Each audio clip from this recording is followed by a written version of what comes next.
새 세상 5장 12절에서 21절. 그러므로 그리스도의 죽으심 안에서 나타난 새 생명을 통해 새 사람의 기초가 놓였음을 인식함으로써 더욱 깊은 통찰이 발생하나니, 한 사람으로 말미암아 죄가 권력으로서 인간 세상에 들어오고, 죄로 말미암아 이 세상 최고 법으로서 사망이 들어왔나니, 이와 같이 모든 사람이 죄를 지었으므로 사망이 모든 사람에게 이르렀느니라. 저 모형인 오실 사람 그리스도께서 정반대의 세계 상황을 계시한다. 그러므로 새 사람으로서 우리는 새 세상의 문지방에 서 있다. 옛 사람도 인간물이, 인류, 인간 본질, 인간 세상이다. 그는 개별적인 인간의 우연성을 한편으로는 포괄하고 다른 한편으로는 그 근거를 제공하는 일반적인 특성을 지닌 있는 그대로의 인간, 우리가 익히 알고 있는 인간, 곧 하나님의 진노 아래 놓인 인간이다. 새 사람도 역시 인간이다. 그러나 있는 그대로의 내가 아닌 인간, 우리가 알지 못하는 인간, 하나님 앞에서 의롭게 된 인간이다. 비록 철저하게 다른 조건이기는 하지만 결정적인 순간에 빛 속에서 양방향으로 하나의 보편적인 맥락에 대한 조망이 열린다. 어떤 법칙성으로서 결코 빠져나올 수 없는 필연성으로 인식된 맥락, 곧 인간적 상황의 맥락이 열린다. 누군가가 아담 안에 있다면 그 사람은 옛 피조물, 타락하여 사로잡힌 피조물이다. 누군가가 그리스도 안에 있다면 그 사람은 새로운 피조물, 화해와 구원을 맛보는 피조물이다. 하나는 죽어가는 사람이요, 다른 하나는 생명 안으로 발을 내디딘 사람이다. 그렇다고 여기에 두 개의 세상이 나란히 대치하고 있는 것처럼 생각해서는 안 된다. 이것은 옛사람과 새 사람이 두 사람이 아닌 것과 마찬가지다. 왜냐하면 전자의 가능성은 언제나 후자의 불가능성이며 전자의 불가능성은 언제나 후자의 가능성이기 때문이다. 첫 번째 옛 세상의 관점에서 보면 두 번째 새 세상은 두 번째이기를 멈추고, 두 번째 세상의 관점에서는 첫 번째 세상이 또는 첫 번째로 존재하지 않는다. 두 번째 세상의 존재는 첫 번째 세상의 비존재이며, 이것은 두 번째 세상의 존재 근거가 첫 번째 세상의 비존재에 놓이는 것과 똑같은 이치다. 아담 안에라는 말은 무슨 뜻인가? 예나 지금이나 앞으로나 옛것이나 예나 지금이나 앞으로나 결코 새것이 아니라는 뜻이다. 예나 지금이나 앞으로나 옛것이며 예나 지금이나 앞으로나 결코 새것이 아니라는 뜻이다. 그리스도 안에는 무슨 뜻인가? 옛것은 지나갔으니 보라 새것이 되었도다. 이 결정적인 순간의 빛 속에서 그 둘됨이 드러난다. 그런데 이것은 사랑과 세상에서 일어나는 운동의 하나됨, 곧 옛것에서 새것으로, 여기에서 저기로, 가는 시대에서 오는 시대로 움직이는 운동의 하나됨 속에서 드러난다. 그러므로 이 둘됨의 지향됨 속에서 설정되고, 그것의 지향이 곧 설정이다. 인간이 아담 안에서 하나님으로부터 타락하고 그리스도 안에서 다시 하나님을 발견하는 곳, 바로 그곳에서 두 가지 길이 갈라지고 다시 만난다. 바로 그곳에서 보이는 옛 세상이 시작되고 보이지 않는 새 세상도 시작된다. 두 세상이 모두 심판을 받지만 한쪽은 그 결과가 죽음이고 다른 한쪽은 생명이다. 두 길은 갈라지면서 만난다. 그리스도 안에서 하나님을 다시 찾는 일도, 생명으로 들어가는 일도, 인간이 아담 안에서 하나님으로부터 타락하여 죽음의 심판 아래 머무는 곳, 바로 거기서 시작되지 않는다면 그것은 있을 수가 없다. 조금 더 나아가 보자. 아담 안에서 하나님으로부터 떨어져 나오는 것도, 죽음의 심판을 받는 것도, 인간이 그리스도 안에서 화해하고 생명을 약속받는 곳, 바로 그 지점에서 출발하지 않는다면 있을 수가 없는 일이다. 헤라클레이토스의 말을 빌려 조금 더 나아가 보자. 불멸하는 것은 소멸하고 소멸하는 것은 불멸한다. 그 둘은 교대로 그들의 죽음을 향해 살고 그 둘은 교대로 그들의 생명을 향해 죽는다. 그러나 우리는 단지 제한적으로만 그렇게 계속 말할 수 있다. 아담과 그리스도, 타락과 의, 죽음과 생명 속에서 인간 세상이 역동적으로 하나가 되는 것은 헤라클레이토스의 생각처럼 두 상태의 균형이라든지 그 둘의 영원한 순환을 뜻하는 것은 아니기 때문이다. 오히려 그 하나됨의 성취는 첫 번째를 대적하고 두 번째를 위하는 것이요. 첫 번째에서 두 번째로 전환하는 것이요. 첫 번째를 누르고 두 번째가 승리하는 것이다. 이 움직임이 진정한 움직임이라면 언뜻 무한한 것처럼 보이는 그 대립의 평행성과 양극성은 깨져버릴 것이다.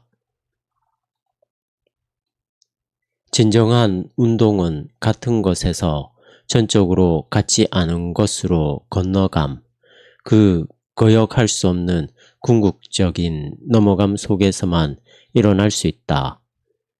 아담과 같은 것이 그리스도라는 전적으로 같지 않은 것을 목표로 삼고 그 운동 안에서 이 목표를 향해 나아간다. 바로 이것이 부활 혹은 믿음의 결정적인 순간의 의미다.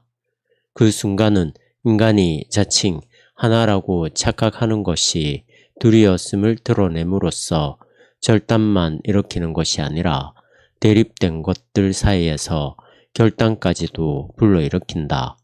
그 순간이 그렇게 행한다는 사실, 그리스도가 두 번째요, 마지막 아담이라는 사실, 새 세상은 또 하나의 옛 세상에 불과한 것이 아니라는 사실, 의에서 타락으로 퇴행하는 일은 없다는 사실, 죽음에서 솟아난 그 생명은 아직도 여전히 죽음을 떨쳐내야 하고 또 죽음으로 돌변할 수 있는 생명보다 무조건적으로 우월하다는 사실, 다시 말해 죽음에 죽음을 의미하는 죽음이 있다는 사실,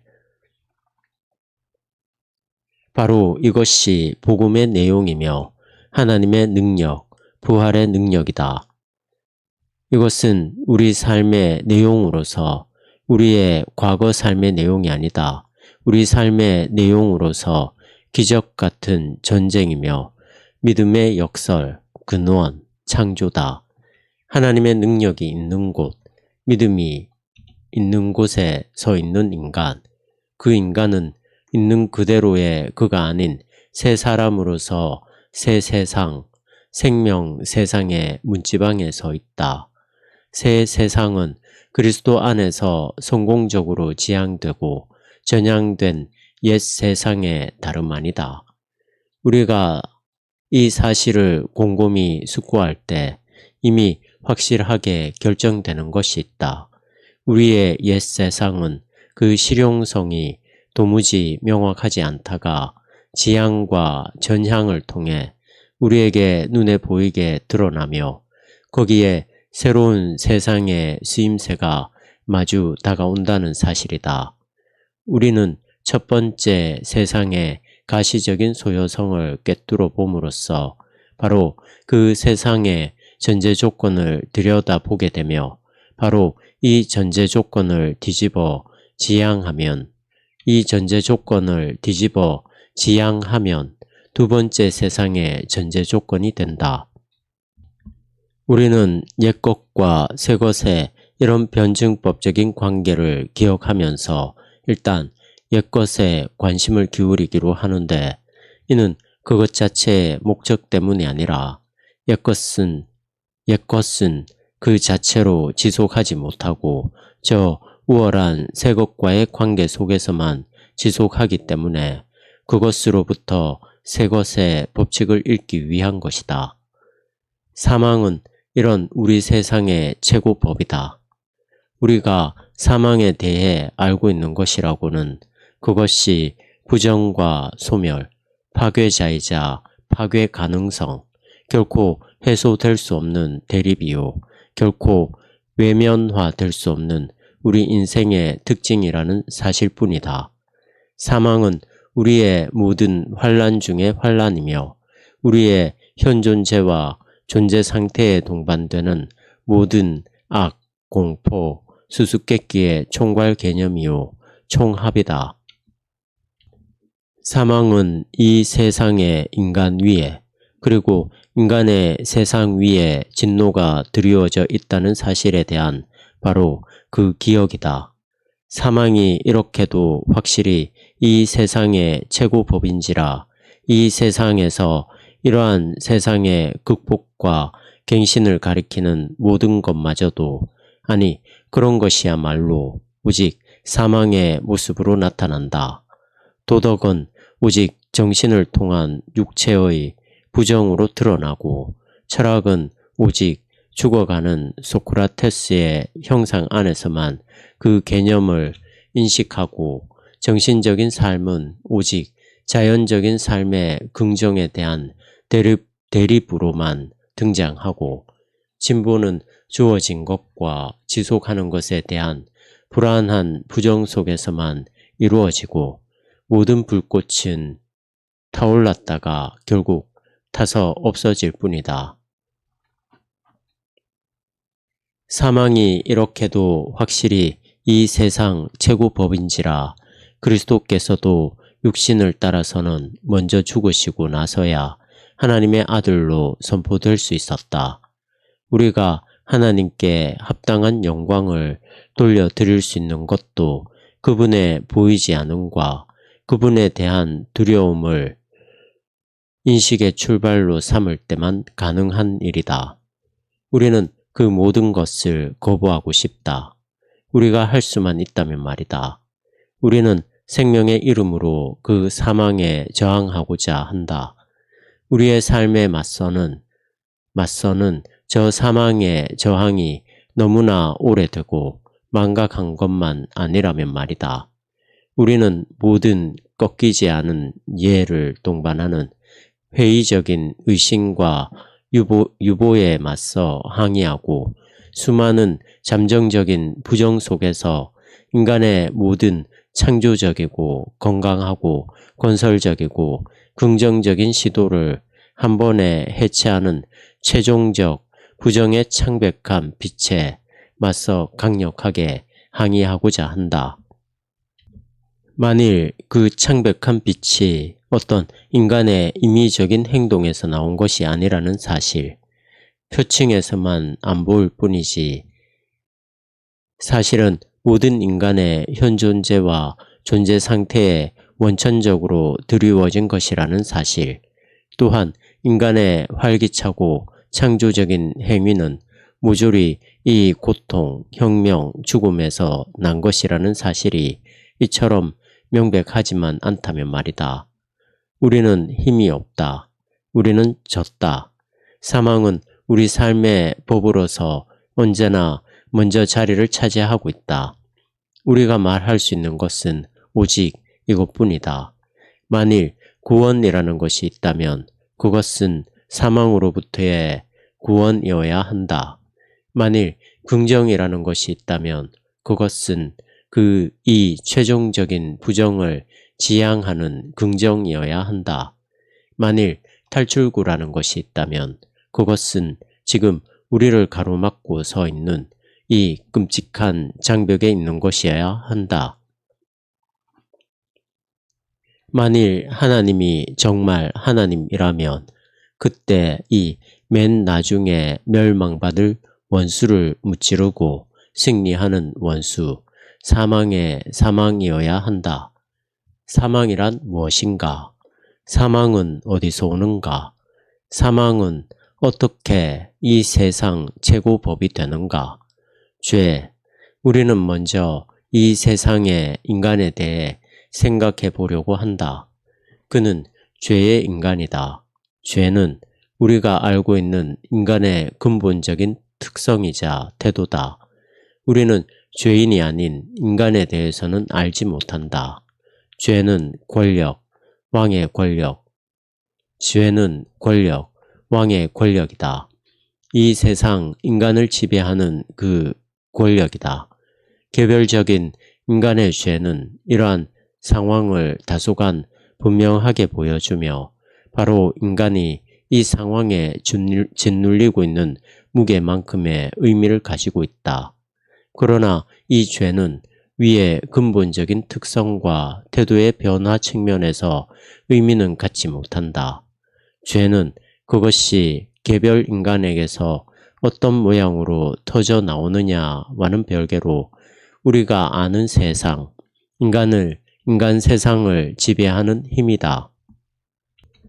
그러나 죄는 인간과 하나님에 대한 인간의 어떤 특정한 관계이기 때문에 바로 그것 때문에 이 세상을 지배하는 힘이다.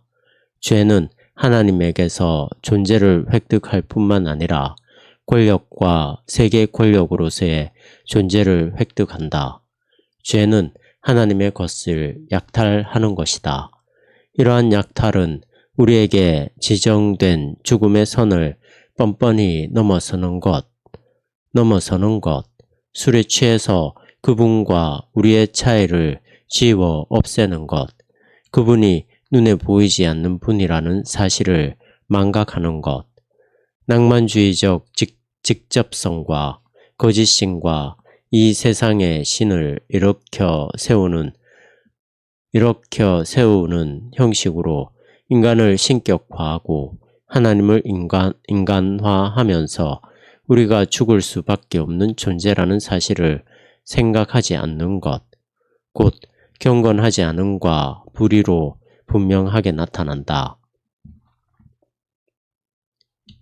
이런 가시적이고 역사적인 의미에서 죄란 지금 여기에서 사망을 통해 특징 지워진 관계, 곧 하나님께 대한 관계의 훼손이다. 그러나 이런 가시적이고 역사적인 의미의 죄는 거꾸로 또 다른 의미, 가시적이지 않고 역사적이지 않은 어떤 것을 가리킨다. 이제 사망이란 하나님께서 지금 여기에 우리에게 마치 경계선을 긋듯이 부여하신 것으로서 삶의 제한을 의미한다면 하나님 자체가 사망이 아니라 앞으로 다가올 날의 생명이라면 맥락은 완전히 뒤바뀐다. 하나님의 것을 약탈함은 권원적인 것이며 비가시적이고 비역사적인 것이며 인간이 하나님과의 직접적인 하나됨에서 떨어져 나옴이며 자립성의 참칭이며 하나님과 세계와 인간을 창조주와 피조물로 결속시켜주는 정신적 유대를 끊는 것이며 자기의 권한을 망각한 채 하나님과 나란히 또는 하나님 바깥에 서는 것이며 하나님이 그렇게 말하지 아니하였느냐. 그 속삭이는 뱀의 지혜에 귀를 기울이면서 우리 생명의 생명이신 하나님으로부터 교묘하고 거만하고 엉뚱하게 거리를 두는 것이다.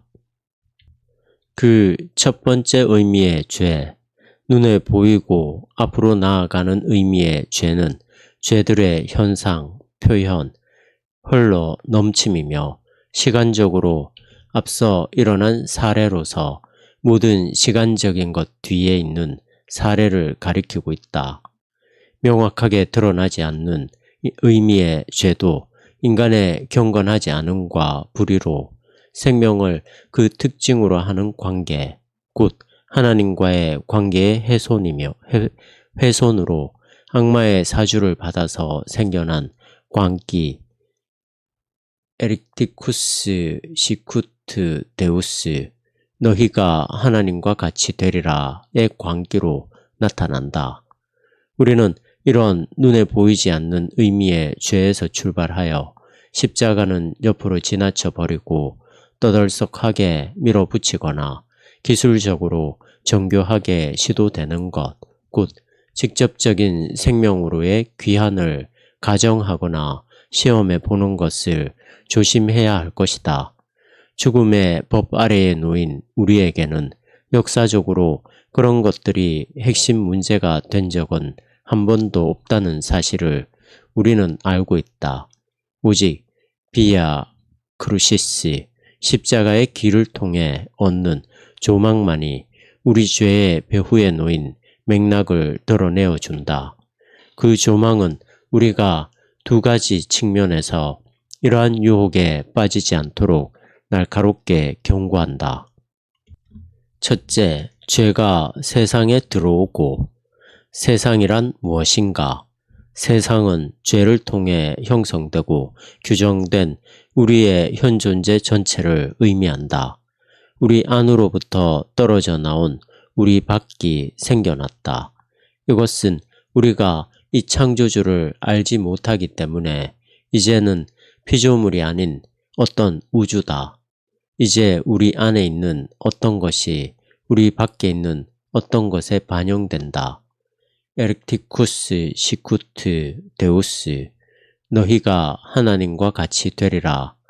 인간의 세상은 시간과 사물의 세상이다. 그것은 서로에게서 떨어져 나오고 서로에게 기대며 서로 맞부딪히는 세상이다. 그것은 정신과 자연, 형상과 진료, 영혼과 육체의 대조로 이루어진 세상이다. 스스로 있음, 독립성과 주어져 있음, 소요성의 세상, 객관성과 원칙의 세상, 권력과 권세와 왕권의 세상이다. 이 세상은 인간과 함께 포로가 된 동료 죄수다.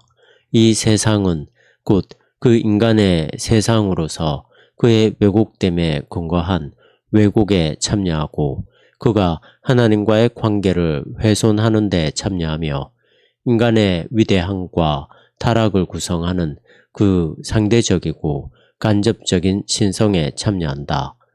인간의 병은 세상의 병이 되었다. 바로 그 우주가 인간 자신의 우주라는 사실. 유감스럽지만 그는 그 사실을 깨닫게 될 수밖에 없다. 직접적인 생명이란 그의 세상에서는 눈으로 볼 수 없는 것, 알려지지 않은 것, 불가능한 것이다. 그의 세상, 이러한 세상 속에 있는 모든 것은 그저 사물, 주어진 것, 객관성으로서 이것이든 저것이든 여기든 저기든 이렇든 저렇든 신성화된 세속성이거나 세속화된 신성일 뿐이다. 오직 그 사물의 자립성과 타당성의 제한 안에서만, 오직 비판적으로 획득되는 그것의 개념 안에서만, 다시 말해 오직 그것의 의문스러움 안에서만, 그것이 지향됨의 가능성과 필연성 안에서만, 그것의 있는 그대로의 존재의 부정 안에서만, 있는 그대로의 존재가 아닌 존재를 가리킬 수 있는 능력 안에서만, 다시 말해 오직 서브 스페시에 모르티스, 죽음의 관점에서 그 모든 것 안에서 창조주의 영광이 빛을 발한다. 이 세상에 있는 것들을 직접적으로 정당화하는 데 필요한 주장은 그 옛날 욥의 친구들이 행한 변증적인 연설에서 모두 찾을 수 있으며 거기서 모두 결말이 났다. 이 세상은 우리의 세상이기 때문에 죄가 들어와 있는 세상이다. 이 세상에는 바로 이 땅 위, 바로 이 하늘 아래에서 구원도 없고 직접적인 생명도 없다. 구원받은 상태는 오직 구원의 사건이 있어야 가능한 것, 오직 저 다가오는 날, 하늘과 땅이 새로워지는 날의 구원 사건이 있어야 가능한 것이다. 둘째, 죄로 말미암아 사망이 이 세상에 들어왔기 때문이다. 이것은 위기로서의 사망이다. 이것은 이 단어의 이중적인 의미에서 그러하다. 첫째, 사망은 이 세상 최고 법이면서 또한 그 법 위에 군림하는 입법자를 가리킨다. 이 입법자는 심판이면서 또한 개선을 향한 전환이며 장벽이면서 출구, 끝이면서 시작, 부정이면서 긍정, 신적인 진노의 표징이면서 신적인 구원이 가까이 왔음을 알리는 표징이다. 어떤 경우든 이것은 하나님의 정지, 신호로서 우리는 그것을 넘어갈 수 없다. 또한 우리가 결코 우회해서 갈 수 없는 좁은 문이고 우리가 지혜로워질 수 있는 지점이다.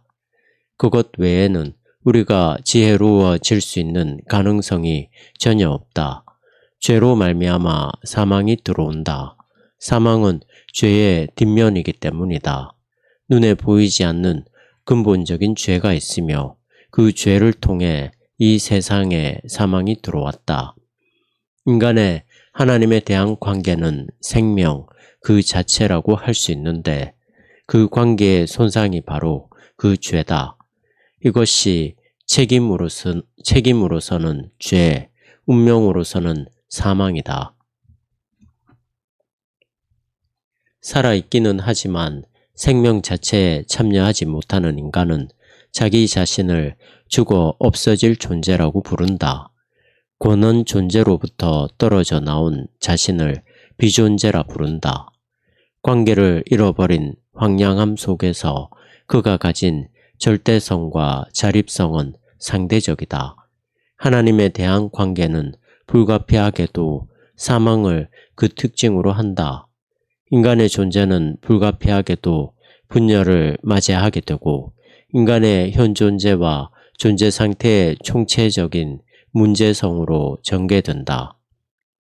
그의 세계는 낙관적 혹은 비관적 배경을 통해서는 거의 혹은 전혀 결집되지 않는 온갖 인간성과 시간성과 사물성의 다양함 속으로 산산이 흩어진다.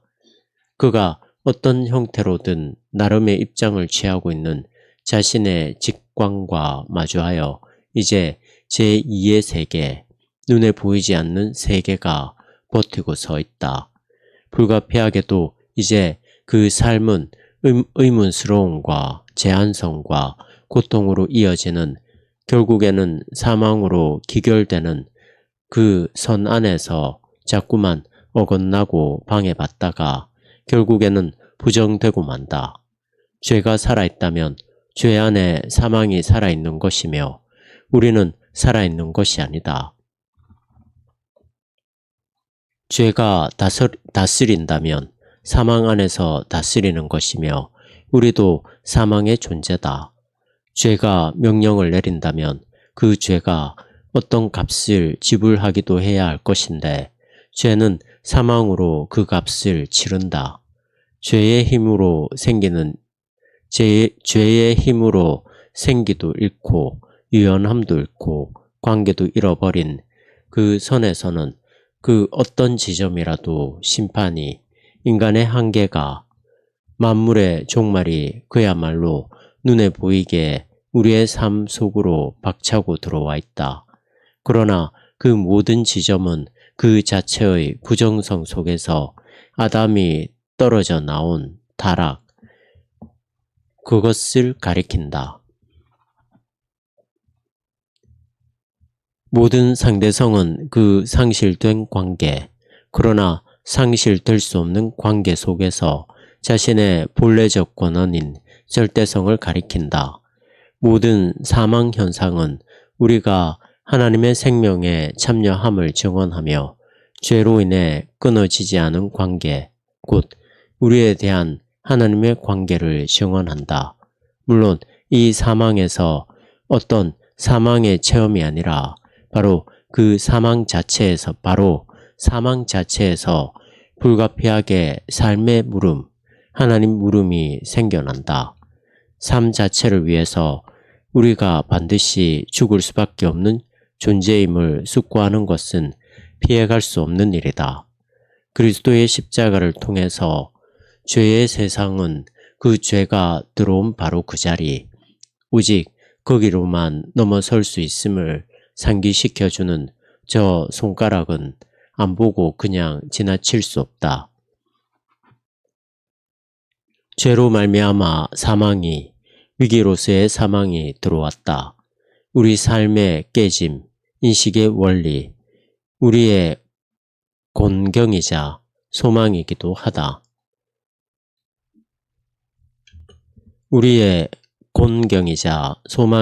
하다.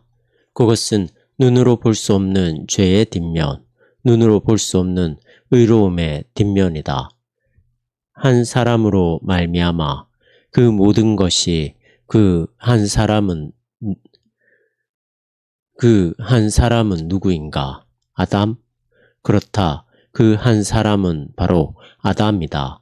하나님에게서 떨어져 나온 타락, 죄를 범한 자, 눈으로는 볼 수 없는 그 죄를 범하여 사망이 세상에 들어오게 만든 아담이다. 그러나 이 한 사람은 역사적인 무관계성 속에 있는 아담이 아니라 그리스도와 비역사적인 관계성 속에 있는 아담이다. 순종하며 죽어간 그리스도의 의로움, 눈에 보이지 않는 그 의로움을 보지 않는다면 어떻게 우리가 눈에 보이지 않는 그 죄, 곧 불순종으로 살아간 아담의 죄를 볼 수 있겠는가? 어떻게 우리가 하나님으로부터 떨어짐이 무엇을 의미하는지 알았겠는가? 그리스도께서 사망에서 생명으로 높여지신 것을 보지 못한다면 아담이 생명에서 사망으로 추락한 것을 우리가 어떻게 생각할 수 있겠는가? 죽기 위해서 산다는 말의 의미를 우리가 어떻게 알겠는가? 그러므로 아담은 역사적, 심리적 현상의 지평에서 이러한 한 사람으로서가 아니라 오히려 첫 번째 아담으로서, 곧 두 번째 아담, 오고 있는 아담의 모형으로서 두 번째 아담이라는 빛이 있기에 생겨난 그림자로서 존재한다. 그리스도 안에는 벅찬 승리의 가슴으로 앞으로 향해 나아가는 움직임이 있으며 인간과 그의 세상을 타락에서 의로움으로, 사망에서 생명으로, 옛것에서 새것으로 돌려놓음이 있다면 아담은 오직 그것을 거꾸로 되돌리는 계기로서만 존재한다. 그러므로 그는 그 자체로 제2의 긍정적인 실체로 운동의 독자적인 축으로 존재하지 않고 오직 그 자신의 지향 안에서 존재한다. 그는 그리스도 안에서 부정됨으로써 긍정된다. 그는 그리스도와 더불어 오직 부활하시고 하나님의 생명으로 선포되신 그리스도와 더불어 또한 그의 투영으로 존재할 뿐이지 그 어떤 역사적인 형체가 아님은 자명한 사실이다. 그 첫 번째 인간과 관련한 내용이 무엇이든 분명한 것은 아담이 이 세상에 가져온 죄가 사망 앞에 있다는 것이다. 이것은 그리스도께서 이 세상에 가져온 의가 사망 뒤에 있는 것과 똑같은 이치다.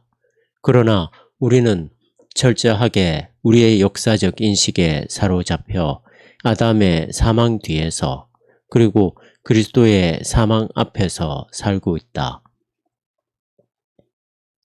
아직 불멸이 아닌 과거의 아담, 더는 죽지 않는 그리스도, 생명이 사망이 됨, 사망이 생명이 됨은 그 자체로 비역사적이다.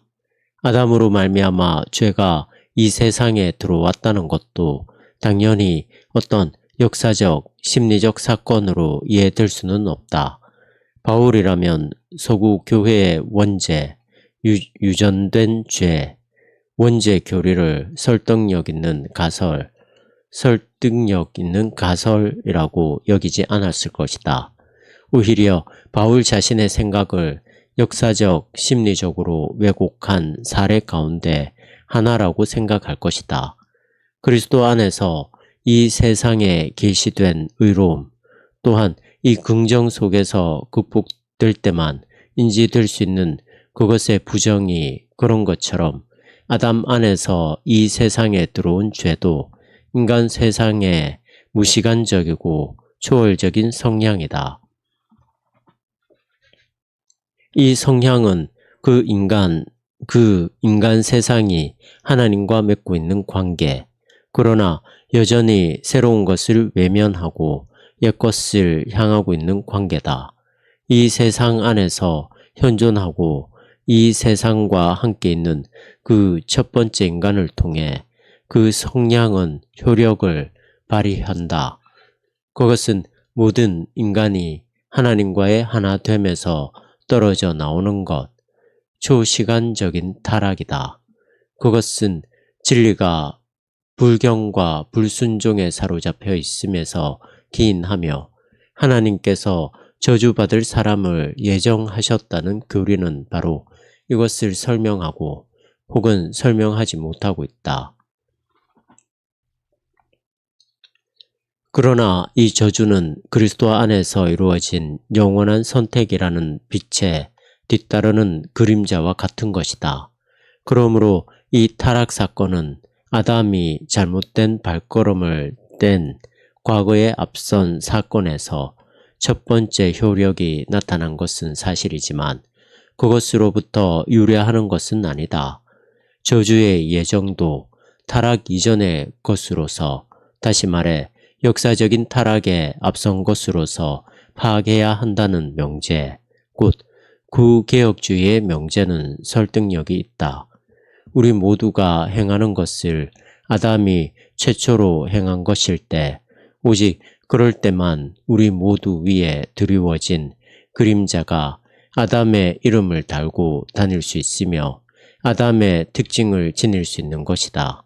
첫 번째 사람인 아담, 다시 말해 심리적이고 세속적이며 역사적인 인간 아담은 반드시 극복되어야 할 무엇이다. 그래서 사망이 죄를 지은 모든 사람에게 이르렀던 것처럼 우리는 이제 옛 세상의 비역사적인 배경으로부터 빠져나와 빛나는 정경으로 들어선다. 그리고 우리의 눈앞에서는 무언가가 분명하게 확증되고 있다. 그것은 눈으로 볼 수 없었던 실용성, 비아 크루시스, 십자가의 길을 통해서 볼 수 있었던 유용성 때문에 반드시 일어나야 하는 무엇이다. 우리가 보는 것은 한마디로 모든 인간이 아담이 했던 그것을 행한다는 것이다. 그런 다음 아담이 겪었던 고통을 모두가 그대로 겪는다. 우리는 모든 인간이 죄를 짓고 그런 다음 모두 죽게 된 것을 본다. 모든 인간이 하나님의 것을 갈취하고 그런 다음 모두 수치를 당하게 된 것을 본다. 원래는 그런 다음이 아니라 그래서라는 것을 우리는 알고 있다. 그러나 그것을 보지는 못한다. 우리는 그저 사실만 본다. 아담의 눈에 보이는 죄, 여성 파트너의 그야말로 면목 없는 가담으로 터져버린 죄, 눈앞에 나타난 죄, 주제넘게 저 인식의 나무에 손을 댄 행위는 인간의 역사 전체 속에서 계속해서 변주되고 갱신된다. 의인은 없나니 하나도 없도다. 우리가 인식하건 인식하지 못하건 인간의 역사 전체를 관통하는 것, 곧 사망의 선이 있다.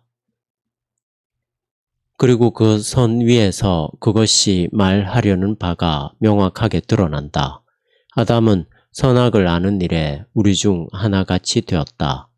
그래서 이제는 옛 세계의 실용성, 곧 명확하게 드러나지 않는 실용성이 존재하고 그것이 너무나도 명확한 사실로 예시된 것처럼 그러나 이런 유추를 시도하기에 앞서 위에서 말한 것 가운데 한 가지 요점을 좀 더 강조하려고 한다.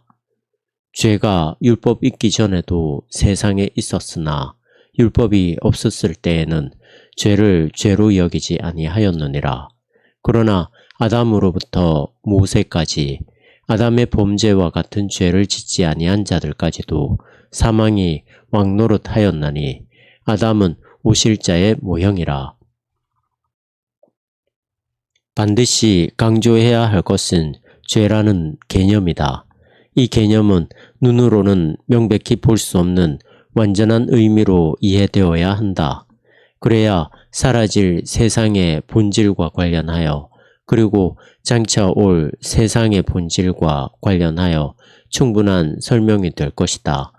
우리가 이미 말한 것처럼 이 세상에서 죄는 사건이나 상태가 아니며 그런 것들의 총합도 아니고 역사적, 심리적 우연성도 아니다. 그것은 인간적인 사건과 상태들에 대해 언제나 어디서나 똑같이 전제되는 규정성이다.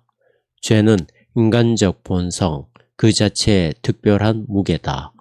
죄는 인간의 삶 속에 어떤 한 가지 사건 혹은 일련의 사건들이 아니다. 오히려 그것은 인간의 삶과 더불어 이미 발생한 타락, 결정적인 타락이다.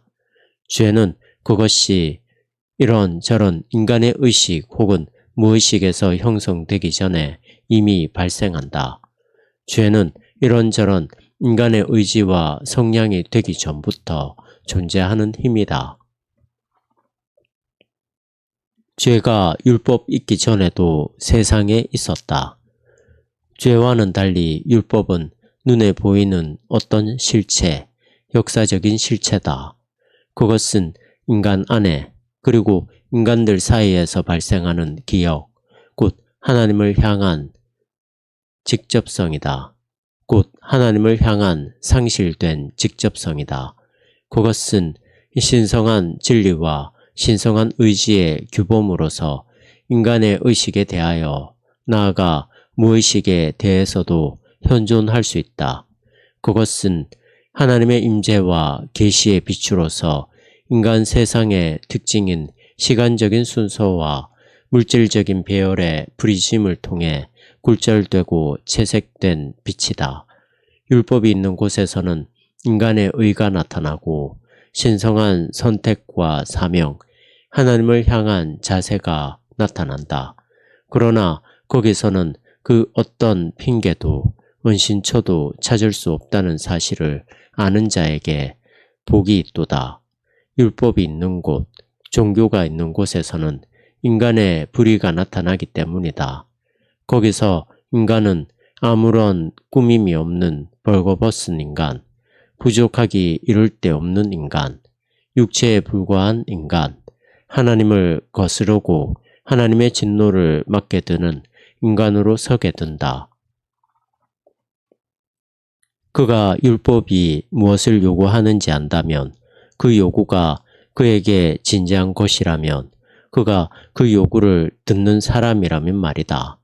바로 거기서 만일 모든 표징이 속임수가 아니라면 뻔뻔스럽게도 인식의 나무에 손을 대는 일이 일어난다. 바로 거기서 뻔뻔스럽게도 인식의 나무에 손을 대는 일이 일어난다. 우리가 죽어야 한다는 사실을 깊이 생각하지 않는 현상이 나타난다. 율법의 의미를 제대로 지키는 것이 불가능함에 관하여 착각하고 있다면 말이다. 이 문제와 관련하여 착각하는 사람, 바로 자신이 아주 특별한 위험지역에 있다는 사실을 잊어버린 사람에게 화가 있도다. 율법이 있는 곳에는 위반도 있다. 거기서는 죄가 죄로 여겨진다. 달리 말하면 우리는 보는 눈이 있을 때 우리가 처한 어둠은 고통이 된다. 거기서는 불붙기 쉬운 재료가 있으므로 그 얼음을 동반한 큰 화재가 일어난다. 거기서는 죄에 대한 인식이 있으므로 그 죄가 개인적인, 의식적으로 혹은 무의식적으로 지고 가야 할 죄책, 짐, 책임이 된다. 거기서는 죄가 지렛대와 경영 자본까지 갖추고 힘차게 가동되면서 가장 눈에 보이고 가장 역사적인 사건이 된다. 율법을 가진 인간, 각성된 인간, 고치된 인간, 기다리는 인간, 하나님을 향하는 인간, 종교적인 인간, 바로 그런 인간이 가장 눈에 보이는 의미에서 죄인이다.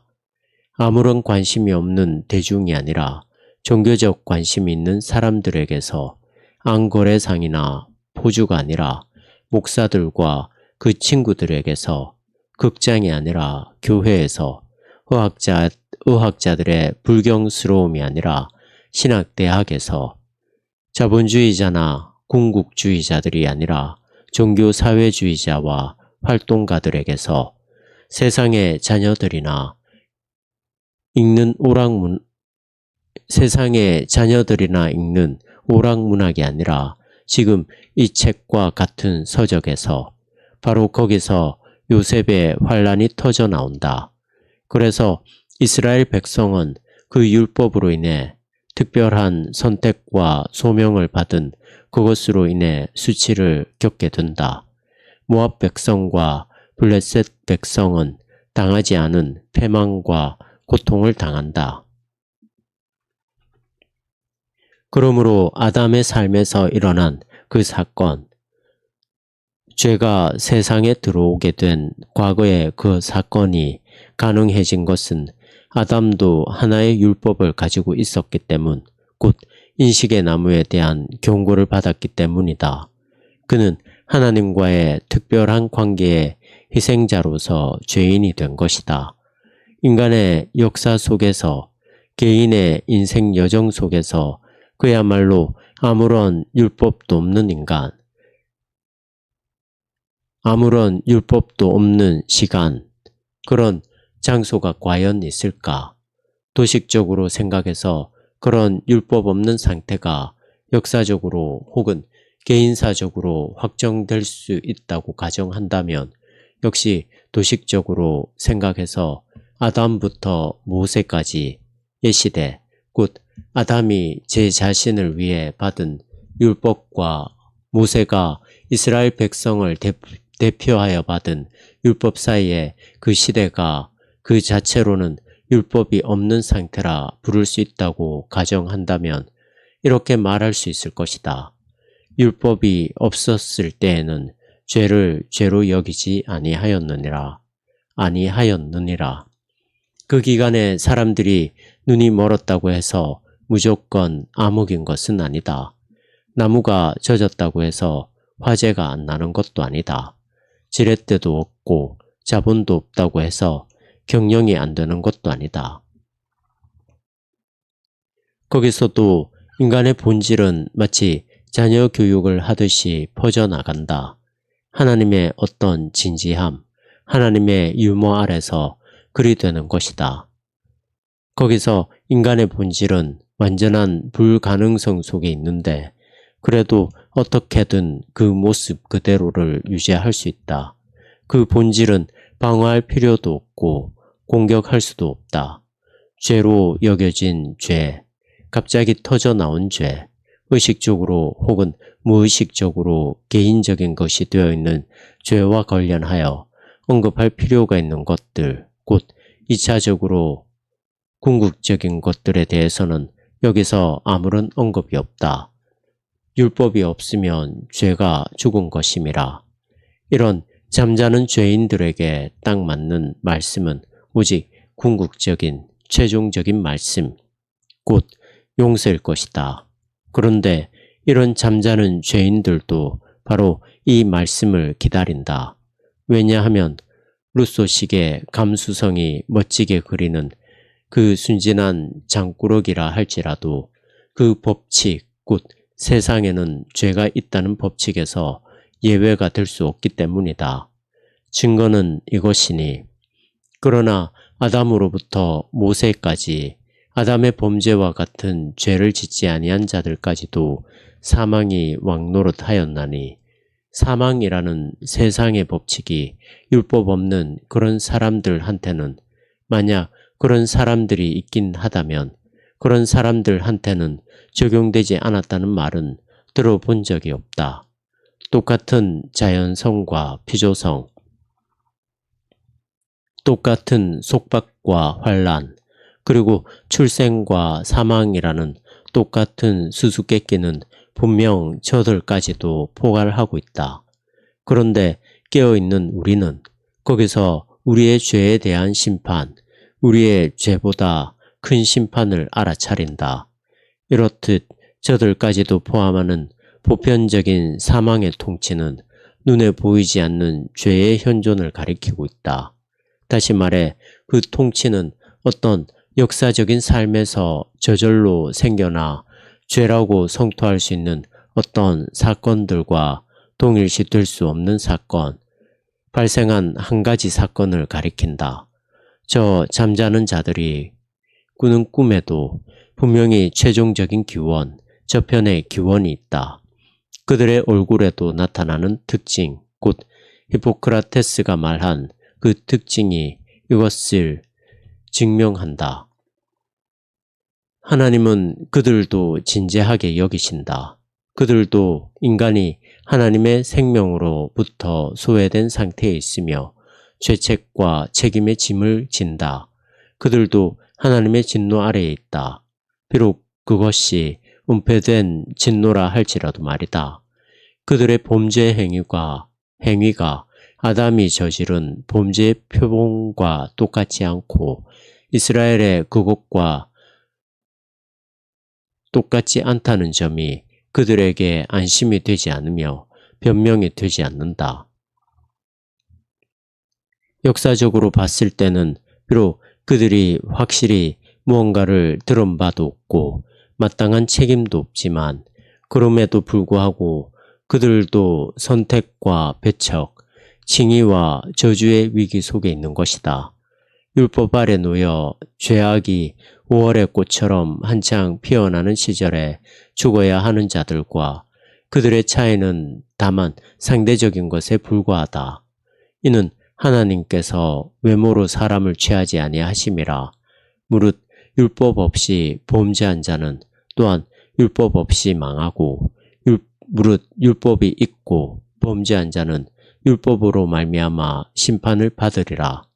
그러므로 아담 안에서 이 세상에 들어온 죄는 바로 이 점이 강조되어야 한다. 아담 안에서 이 세상에 들어온 죄는 아담의 실제적인 범죄 혹은 다소간 그와 비슷한 처지에서 후손들이 사실 범한 죄와는 무관한 어떤 권력, 그것도 압도적인 권세이다. 이렇게 죽음이 눈에 보이게 왕노릇하는 것은 더 근본적으로 죄가 눈에 보이지 않게 왕노릇하고 있음을 가리켜 보여준다. 이것은 죄가 각각 눈에 보이는 사건이 되지 않는 곳에서도 마찬가지다. 왕은 백성들에 의해 선출되는 것이 아니다. 그들은 자기가 그의 백성이 되고자 하는지 그렇지 않은지 결정할 수 있는 존재가 아니다. 왕은 그저 왕권을 물려받아 왕좌에 오르고 하나님의 은혜로 혹은 무자비함으로 통치한다. 하나님의 은혜로 혹은 무자비함으로 통치한다. 오직 혁명 혹은 왕조의 몰락, 오직 초월적인 전제 조건의 역전만이 이러한 보편적이고 필연적인 예속의 변화를 가져올 수 있다. 아담 안에서 이 세상에 죄가 들어온 것도 바로 그 권세의 작용, 곧 왕권이 미치는 영향으로 이해할 수 있다. 아담은 오실자의 모형이라. 아담은 이렇게 눈에 보이지 않고 비역사적인 완전한 의미에서 죄인이다. 그에게 드리워진 그림자는 그리스도라는 빛의 증언이다. 그 빛이 없다면 우리는 그 그림자를 볼 수 없다. 우리는 그 빛이 어떤 것이며 어떤 의미를 가진 것인지를 바로 그 그림자를 보고 가늠할 수 있다. 옛 세상에 눈에 보이지 않는 실용성은 그 앞에 마이너스 플러스 기호만 반대로 바꾸면 오고 있는 새 세상의 실용성이다. 아담의 비밀은 메시아의 비밀이다. 그것은 도저히 회복이 불가능할 정도로 하나님에게서 떨어져 나온 인간, 이제는 상실될 수 없을 정도로 하나님과 결합된 인간의 비밀이다. 이 비밀은 아담과 그리스도의 둘됨 속에 은폐되어 있다가 마침내 그 둘의 하나됨으로 환히 드러난다. 그 둘은 경계선 가까이에 바짝 붙어서 있다. 죄와 의의 경계선, 사망과 삶의 경계선이다. 하나는 뒤를 향하고 있고 다른 하나는 앞을 향하고 있다. 그 둘은 각자 안에서 상대편과 대비되는 것, 바로 그것의 실질적인 대비에 의해 분리되어 결합이 불가능한 상태다. 그러나 그 대비는 결국 공통의 기원, 곧 선택과 저주라는 신적인 예정에서 유래하기 때문에 분리될 수 없이 결합되어 있다. 한쪽에 죄와 사망, 다른 쪽에 의와 생명이 인간적 생명 전체와 인류의 모든 차원에 두루 미치며 그 모든 것의 특징이 됨으로 인해, 그리고 한쪽의 긍정은 다른 쪽의 부정이요, 한쪽의 부정은 다른 쪽의 긍정이라는 사실로 인해 양자는 분리될 수 없이 결합되어 있다. 하나는 모형, 유형, 물음, 예언이고 다른 하나는 원형, 대답, 성취다. 그 둘이 두 가지 모습으로 전개되는 운동이 진정한 운동이라는 사실, 그 사실이 확실한 것처럼 하나님 안에 나타난 의와 생명은 권원적으로 또한 궁극적으로 죄와 사망보다 절대 우월하다는 사실도 확실하며 결정적인 순간에 비춰서 그때 하나의 죽음이 다른 죽음을 먹어치웠다. 결정적인 순간에 비춰서 볼 때 그 대립의 가시적 양극성이 확실하며 그것의 지향도 마찬가지로 확실하다. 아담으로부터 그리스도로 나아가는 길, 이것은 인간에게서 인간들 사이에서 행하시는 길이다. 이제 이 점에 대해서 좀 더 말해보자. 그러나 이 은사는 그 범죄와 같지 아니하니 곧 한 사람의 범죄를 인하여 많은 사람이 죽었은즉 더욱 하나님의 은혜와 또한 한 사람 예수 그리스도의 은혜로 말미암은 선물은 많은 사람에게 넘쳤느니라. 또 이 선물은 범죄한 한 사람으로 말미암은 것과 같지 아니하니 심판은 한 사람으로 말미암아 정죄에 이르렀으나 은사는 많은 범죄로 말미암아 의롭다 하심에 이름이니라. 한 사람의 범죄로 말미암아 사망이 그 한 사람을 통하여 왕노릇하였은즉 더욱 은혜와 의의 선물을 넘치게 받는 자들은 한 분 예수 그리스도를 통하여 생명 안에서 왕노릇하리로다. 그러나 그 양자 사이의 관계는 대등한 것이 아니다. 그래서 우리는 타락이 있는 그만큼 은혜 베푸심도 있는 것이라는 식으로 말할 수 없다. 그도 그럴 것이 만일 한 죄인으로 인하여 많은 사람이 죽었다면 더더욱 확실하게 하나님의 은혜와 또한 한 사람 예수 그리스도의 은혜로 말미암은 은사는 많은 사람에게 풍성히 쏟아 부어지게 되었다. 그리고 그 양자 사이의 관계는 대등한 것이 아니다. 그래서 우리는 한 사람으로 말미암아 이 세상에 온 것이 있는 그만큼 그 은사가 있는 것이라는 식으로도 말할 수 있는 것도 아니니, 이는 물론 다음과 같은 점에서 양자의 관계는 병행한 것이다. 한 사람에게서 시작된 심판은 사형 판결이 되었으나 많은 사람들의 타락이 있는 곳에서 시작된 은혜 베푸심은 의롭다 하심이 되었느니라. 왜냐하면 그리고 이것은 평행의 지향인데 한 사람의 타락 안에서 그리고 그 한 사람으로 말미암아 사망이 왕노릇하였다면 은혜의 충만함과 의의 은사를 받은 사람들이 한 분 예수 그리스도로 말미암아 더더욱 확실하게 생명 안에서 왕노릇하리로다. 핵심 사상은 차이를 구분하게 하는 것이며 모든 논리에서 벗어난 것이니 더더욱 확실하게 훨씬 더 많이 전혀 다른 모습으로 와 같은 표현이 바로 그것이다. 아담과 그리스도의 이원론, 옛 세상과 새 세상의 이원론은 형이상학적인 것이 아니라 변증법적인 것이다. 그 이원론은 스스로를 지향함으로써 존재한다. 그것은 철저하게 운동하는 이원론, 사람이 인식하는 이원론, 이곳으로부터 저곳에 이르는 길의 이원론이다.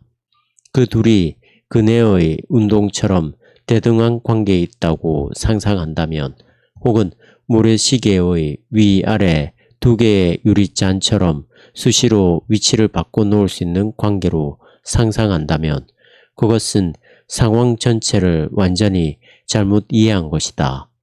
대립하는 두 요소의 생생한 현실은 필연적인 것이며 그 둘은 바로 그 필연성을 통해서 그 둘의 권한이고 목표이신 하나님을 가리킨다.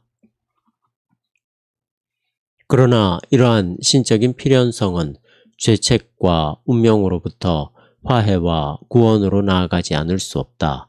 왜냐하면 사망과 부활의 위기, 믿음의 위기는 하나님의 아니요에서 하나님의 예로 전환하는 것이지 그와 동시에 일어나는 정반대의 전환은 결코 아니기 때문이다.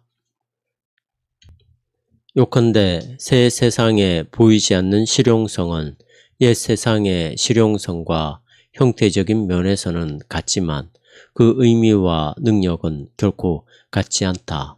오히려 그것은 절대적으로 우월한, 그래서 정반대의 의미와 능력이다.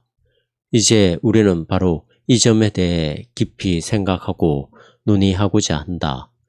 첫 번째 숙고, 이쪽에서는 사라져가는 과거의 것인 옛 세상을 규정하고 저쪽에서는 새롭게 다가오는 새 세상을 규정하는 원인, 그 지배적인 특징을 다시 한번 살펴보자. 이쪽에서는 그 원인을 타락이라 하고 저쪽에서는 은혜 베푸심이라 한다. 왼쪽으로든 오른쪽으로든 하나님과의 관계, 곧 하나님을 향한 인간의 관계가 주된 문제다. 한 사람 아담 안에서는 인간이 타락한 존재이며 한 사람 예수 그리스도 안에서는 은혜를 받은 존재다. 우리의 눈에 명확히 보이지는 않지만 이 현실의 근거는 하나님 안에, 그분 자신 안에, 오직 그분 안에 있다.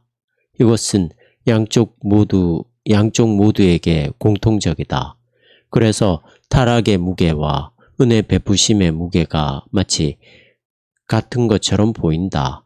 그러나 바로 이 공통성 속에서 차이가 드러난다. 하나님을 향한 인간의 관계가 아담 안에서는 어떻게 나타나는가? 그 의미는 이미 타락이라는 말에 함축되어 있다. 여기서 하나님은 인간에 의해 버림받고 고통당하고 부정당하고 빼앗기는 분이다. 여기서 하나님이 당신의 것을 빼앗기는 것, 그런데 그것이 하나님을 상대로 일어나기 때문에 그런 강탈로 말미암아 이 세상에 하나님과 비슷한 권력이 하나님 곁에서 발생하는 것이야말로 죄의 본질이다. 죄는 하나님에게, 하나님 안에서 눈에는 안 보이게 일어나는 부정적인 사건이다.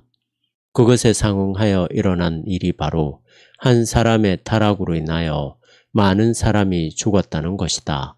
다시 말해 아담의 세상에서는 많은 사람들이 하나님을 향한 관계를 부정성 안에서 의식할 수밖에 없다. 눈으로 볼 수 없는 사실, 곧 하나님이 우리에게 아니요 라고 말씀하신다는 사실이 한 사람 아담에게서 눈에 보이게 드러난다.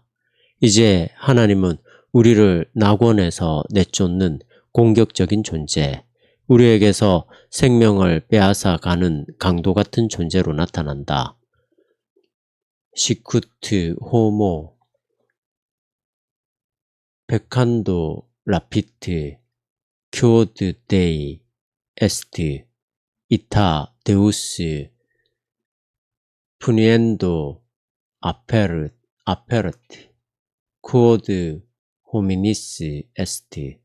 인간이 죄를 지음으로써 하나님께 속한 것을 가로채는 것처럼 하나님께서 인간을 벌하실 때에는 그에게 속한 것을 빼앗으시는 것입니다. 죄를 짓고 타락한 세상은 그 자체로 사망의 세상이며 풀리지 않는 궁극적인 질문에 포위된 세상이니 거기서는 출구도 오직 장벽에서, 깨달음도 오직 알지 못함 속에서, 소망도 오직 절망 속에서만 발견된다. 최종적인 심판, 최종적인 지향의 기대 안에 그 모든 것이 있으니, 그러나 기대 안에 있다는 것은 그것이 이미 섬뜩한 현재 안에 있습니다. 그 맞은편에는 그리스도 안에서 인간이 하나님을 향해 맺는 관계가 있다. 우리가 그 관계를 의라고 하건 순종이라고 하건 은혜 베푸심이라고 하건 분명한 것은 이것이니 여기서 중요한 것은 바로 하나님의 은혜라는 사실이다. 여기서 중요한 것은 은혜 안에서 주어지는 하나님의 은사인데 그것은 오직 한 사람 예수 그리스도만이 소유했던 것이며 또 중요한 것은 그러한 관계에 눈에 보이지 않는 긍정성이고 하나님의 활동, 작용, 행위이며 이 세상과 인간을 향한 그분의 현실적인 활동성이다. 그분은 자신에게 속한 것이 강탈당하는 것을 허용하지 않으신다. 그분은 인간에게 요구하신다. 인간은 비록 타락했을 망정 아직 상실되지는 않았다.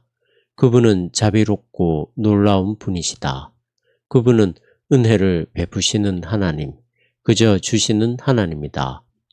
거기에 상응하여 일어난 일이 바로 하나님의 은혜가 많은 사람에게 풍성히 쏟아 부어지게 되었다는 것이다.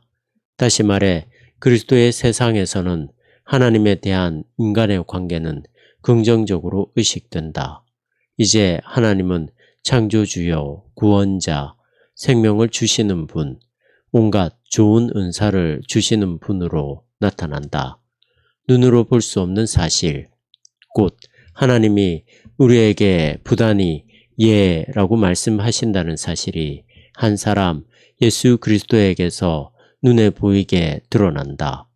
하나님께서 적극적이고 긍정적으로 살피시는 세상은 그 자체로 생명의 세상이다. 제한된 것과 소멸할 것과 작은 것 가운데서 그 어느 것도 지금의 존재 그대로 존재하지 않고 현존재와 존재 상태의 기원과 목표와 의미와 최종적 실제와의 관련된 그것의 의미로서 존재하는 세상이다. 모든 물음이 이미 답으로 가득한 세상이다. 시간적인 현상 안에서도 영원한 본질이 궁극 이전의 행위 위에서도 궁극적인 평화가, 인간적인 본질 위에서도 신적인 광채가 빛을 발하는 세상이다. 세 사람, 그 문턱에 있는 인간에게 도저히 형용할 수 없을 정도로 희망차게 펼쳐지는 세상이다. 다시 하나님 안에서 궁극적인 하나됨, 궁극적인 명료함과 안식의 소망 안에 그 모든 것이 존재하니, 그러나 소망 안에 있다는 것은 그것이 이미 복된 현재 안에 있습니다. 한쪽에는 타락, 다른 한쪽에는 은혜 베푸심이 놓여있는 변증법적 저울은 이런 모습으로 서 있다. 이와 같이 겉으로는 대비되는 대칭처럼 보이는 상태를 지향하고 앞으로 나아가는 발걸음을 그만큼 더욱 확실하게 그 대립의 진정한 의미로 인식하면서 내디딜 수 있는 가능성이 이처럼 활짝 열려 있으며 심지어 아주 설득력 있는 것이니 도대체 어떤 논리로 아니라 할 수 있겠는가? 두 번째 숙고. 이제 이쪽에서는 옛 세상을 옛 세상으로, 저쪽에서는 새 세상을 새 세상으로 구별할 수 있게 해주는 효과들, 그런 경향들에 대해 이야기하려고 한다. 그것은 한 죄인으로 인하여 이 세상에 온 것, 그리고 하나님의 은사, 선물로 이 세상에 온 것이다. 다시 인간의 본질은 왼쪽으로나 오른쪽으로나 똑같이 타락과 은혜 베푸심을 통해서 각각 완전히 특정한 방식으로 배치된다. 심판을 하시지만 동시에 은혜로우신 하나님으로부터 나오는 판결에 따라서 눈에 보이지 않는 어떤 특정한 복규와 그 결과에 따라서 인간은 이쪽을 향해 혹은 저쪽을 향해 서게 된다. 여기서는 한 사람 아담이 그 인간을 대표하고, 저기서는 그와 마찬가지로 타락한 인간, 이루 다 헤아릴 수 없는 인간의 무리에 속하는지 그렇지 않은지는 상관없다. 여기서는 판결의 내용이 사형이고 저기서는 무죄 선언인지도 그와는 상관없다. 한 사람에게서 시작된 심판은 사형 판결이 되었으나 많은 사람들의 타락이 있는 곳에서 시작된 은혜 베푸심은 의롭다 하심이 되었느니라. 이렇게 서로 구분되는 규정의 눈에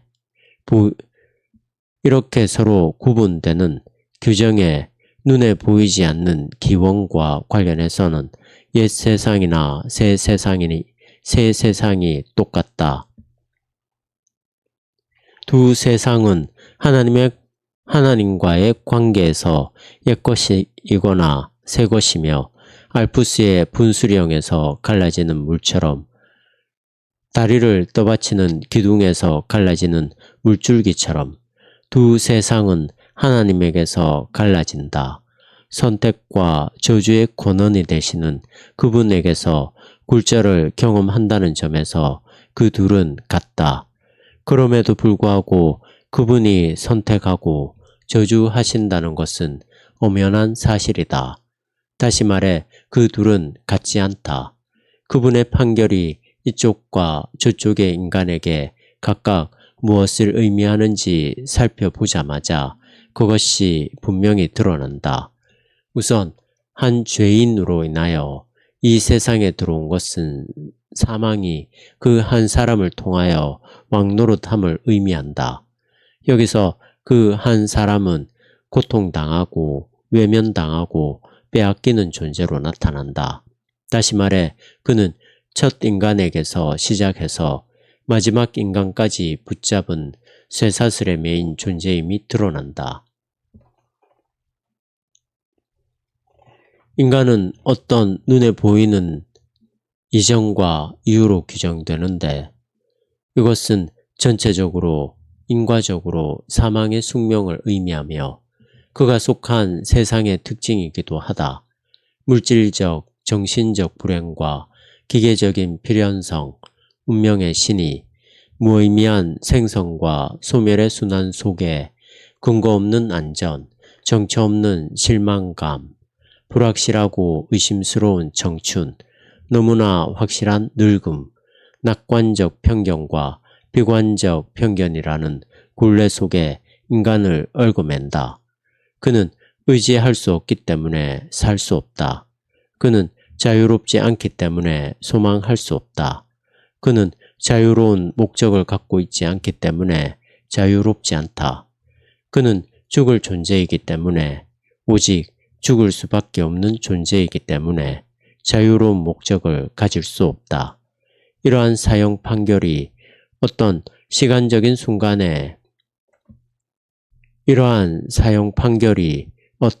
시간적인 순간에 우리에게 이미 집행된 것은 아니라 할지라도 그것은 우리에게 이미 선고된 것이요. 모든 시간적 순간 속에서 다모클레스의 칼처럼 우리 위에 걸려있는 것이다.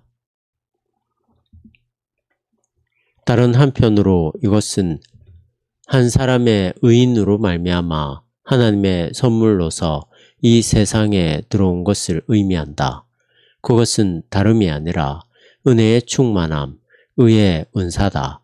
이제 인간이 그런 것을 받을 수 있으며 그 덕분에 인간 자신이 생명 안에서 왕이 된다. 인간은 그리스도의 죽음을 통해서 새롭게 지음받고 진정한 삶 속으로 옮겨진다. 눈에 보이지 않는 세상의 법칙인 죄는 오직 죽음 안에서 눈에 보이게 드러나는데 우리가 그리스도 안에서 맞이한 그 특별한 신적인 법 질서는 세상 법칙에 저항하는 혁명, 인간의 회복, 모든 존재를 속박하는 폭력으로부터 해방을 의미한다. 믿음 속에서 아브라함과 그 후손에게 약속된 유산은 더도 덜도 아니고 바로 그와 같은 세상이다. 인간이 우주의 사슬에 묶여 있어서는 안 된다. 오히려 이건 역시 해방되어서 오히려 우주가 인간의 발 아래 놓여야 한다. 인간은 죽음을 겪으심으로써 만물의 종으로 낮아지신 그리스도 안에서 만물의 주인이 되어야 한다. 그 인간을 어떤 대열에 예속된 한 부분 정도로 만드는 인과의 사슬은 지양되었다. 오히려 인간은 개인으로서 그리스도 안에 있는 은혜 베푸심으로 말미암아 자유의 법을 따르게 된다. 이것은 절대적으로 새로운 규정, 그 어떤 것에서 유추된 것이 아닌 새로운 규정으로서 하나님 나라의 특징인 생명의 법과 정확하게 일치한다. 자신의 근거를 하나님께 둔 인간은 죄로부터 자유로우며 그렇기 때문에 그 죄의 결과로 오는 사망으로부터도 자유롭기 때문이다. 그 인간은 죽지 아니함 속에서 자신의 자유로운 삶의 목적을 발견한다. 그 자유로운 목적 속에서 의지의 자유를 발견한다. 그 의지에게는 그가 이기건 지건 썩어 없어질 모든 것이 썩지 않을 것의 비유가 될 수 있다. 그는 이 자유로운 의지를 가지고 자기 자신을 발견하며 자기 자신 안에서 왕적인 생명, 측량할 수 없고 무조건적으로 높고 존귀한 생명, 살만한 가치가 있는 생명, 영원한 생명을 발견한다. 은혜의 충만함을 받은 이런 사람들이 비로소 왕이 되리라는 말이 우리에게 즉각적으로 상기시켜주는 바는 일단 모든 시간적 순간 속에서 옛 세상과 새 세상의 동일시가 수행되어야 한다는 사실. 일단 그런 무죄 판결이 우리에게 선포되었다는 사실. 시간 속에서 물질적으로 주어진 구원은 그 어떤 것이라도 그 판결에 상응하는 것이 될 수 없다는 사실이다. 인간은 이 관점에서도 문지방에 서 있다. 자유로운 자들, 곧 해방된 자들의 나라인 하나님 나라의 문지방에 서 있다. 그러나 그는 이 문지방에 서 있다. 소망하면서, 그리고 소망하기 때문에 그 소망하는 것에 앞선 현존이 전혀 없지는 않으면서 서 있다.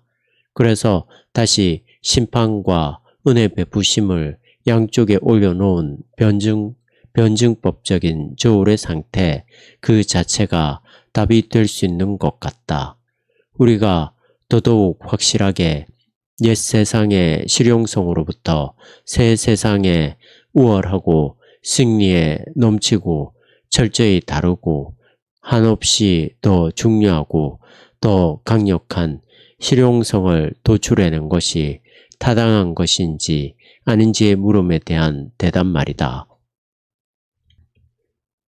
그런즉 한 범죄로 많은 사람이 정죄에 이른 것 같이 한 의로운 행위로 말미암아 많은 사람이 의롭다 하심을 받아 생명에 이르렀느니라.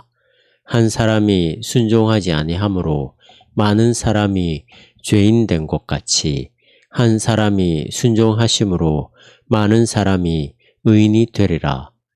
그러므로 이런 의미에서 말하고자 한 것은 다음과 같다.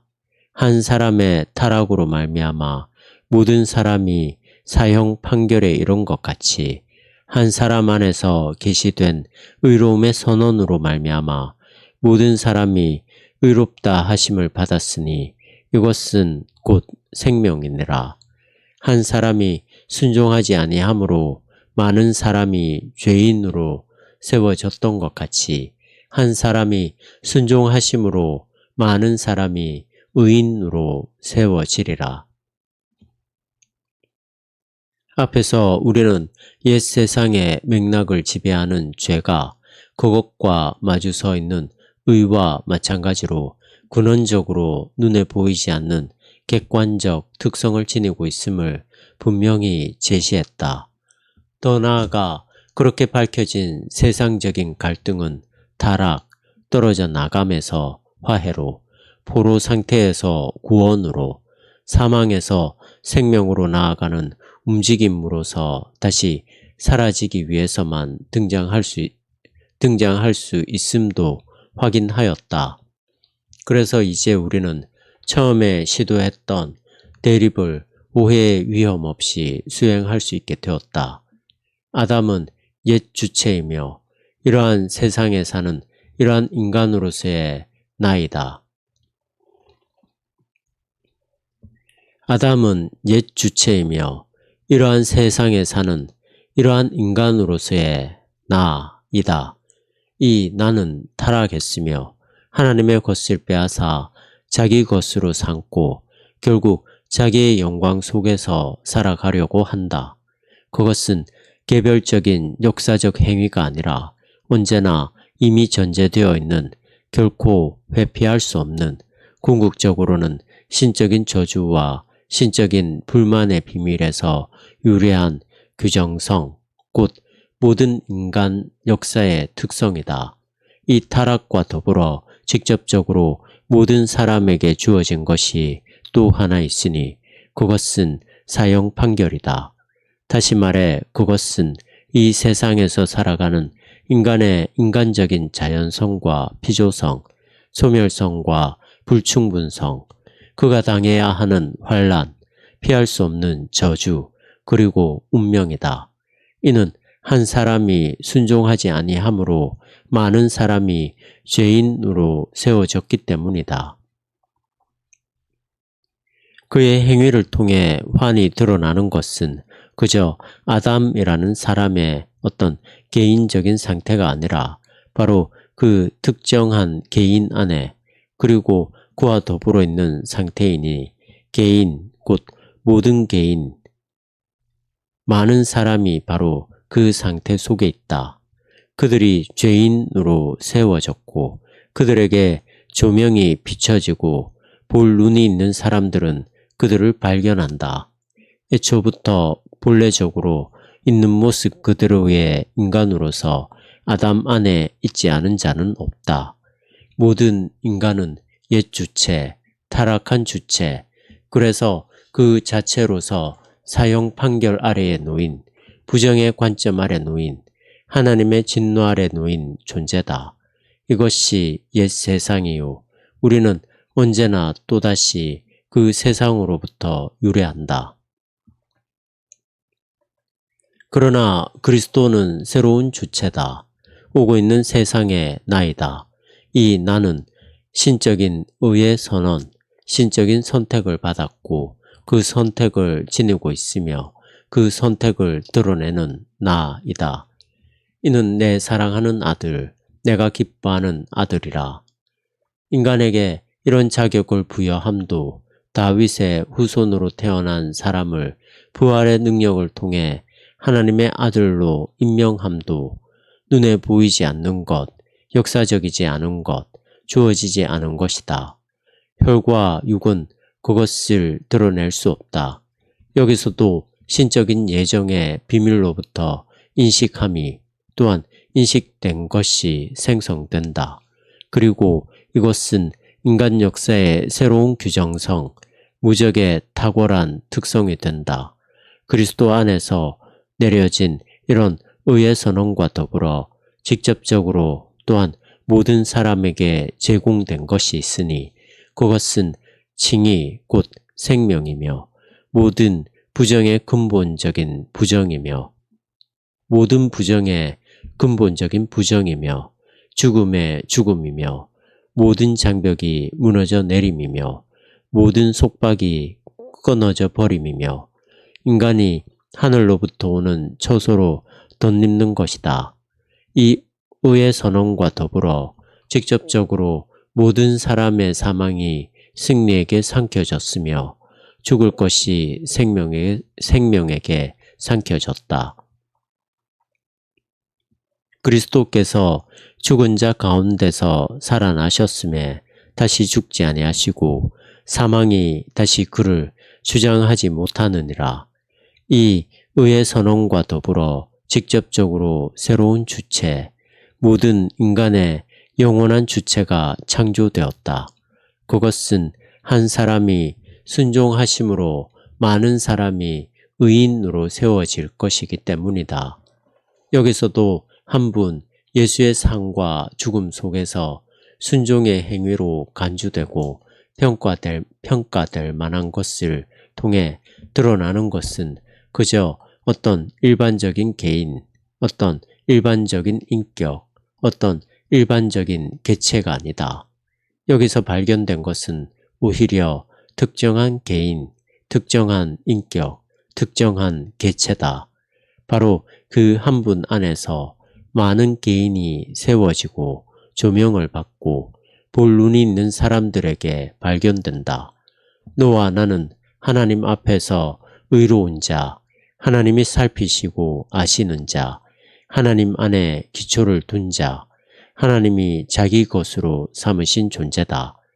그리스도 안에서 나타난 그 순종 행위의 빛 안에 있지 않은 자는 없다. 그것은 새로운 주체, 의로움으로 옷 입은 주체, 그래서 그 자체로 무죄 선언을 받은 하나님의 긍정 아래에 놓인 주체다. 당연히 그들은 미래에도 의인으로 세워질 것이다.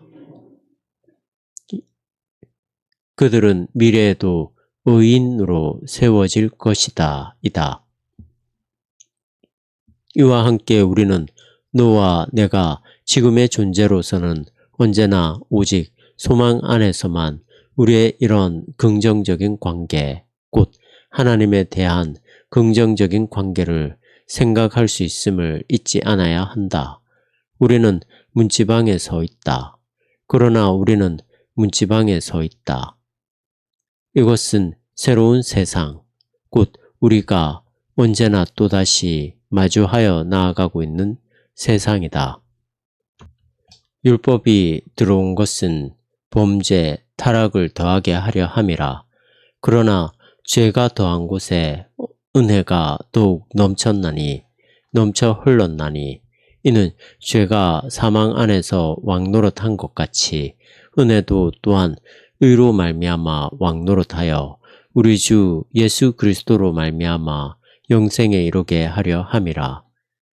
율법이 들어온 것은 범죄, 타락을 더하게 하려 함이라. 5장 18에서 19절의 관점에서 보면 이 부분도 또 한 번의 강조라는 사실을 알 수 있다.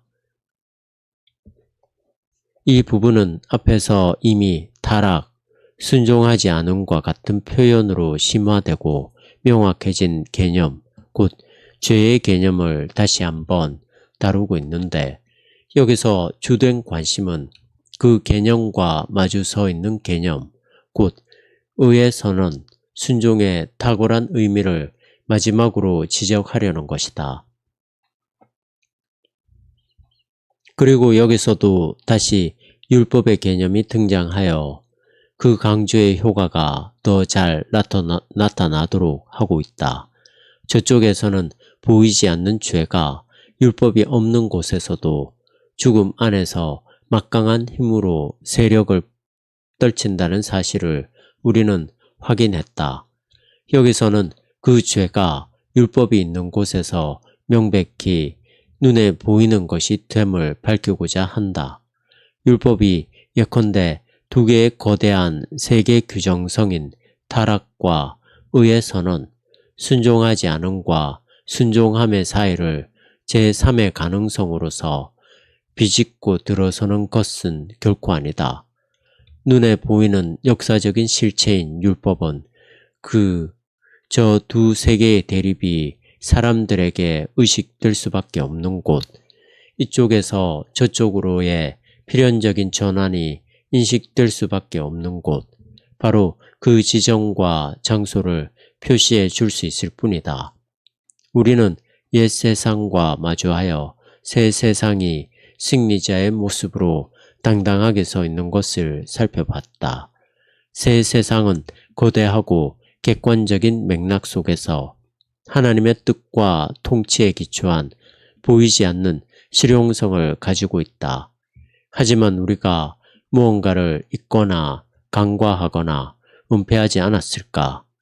우리가 아담 안에서 혹은 그리스도 안에서 하나님과 맺는 관계는 나름의 주관적이고 인간적인 측면을 갖고 있지 않을까?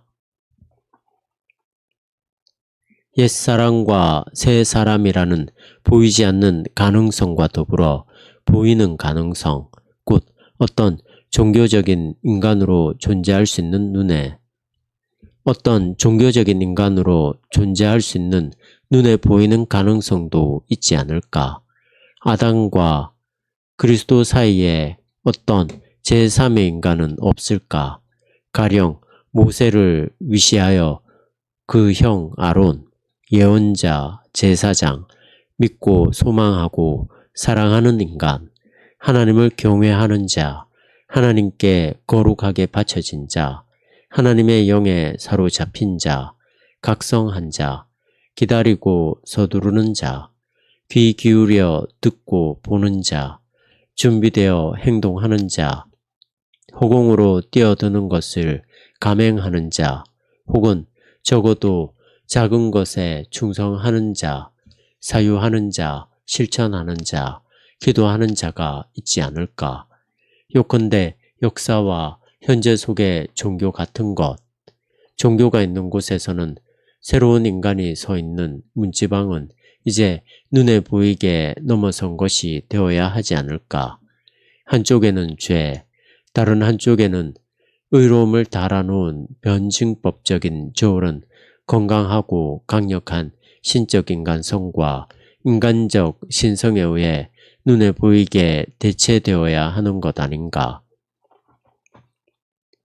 새로운 세상이 한 조각이라도 아니 아주 조금이라도 눈에 보이게 단순 소박하게 주어져야 하는 것 아닐까? 우리는 이런 물음을 아주 진지하게 받아들인다. 맞다. 하나님과의 관계는 주관적, 인간적, 역사적 측면도 가지고 있다. 종교적인 인간이 존재한다는 사실, 종교적인 태도와 종교적인 사유와 종교적 동기를 가진 행위가 인간의 역사 속에서 수없이 많은 다양한 형태로 게다가 정말 매력적이고 진지하고 경건함을 유발하고 강력한 모습으로 언제나 또다시 현실적으로 존재해 왔다는 사실은 최대한 신중하게 고려해야 하는 사실이다.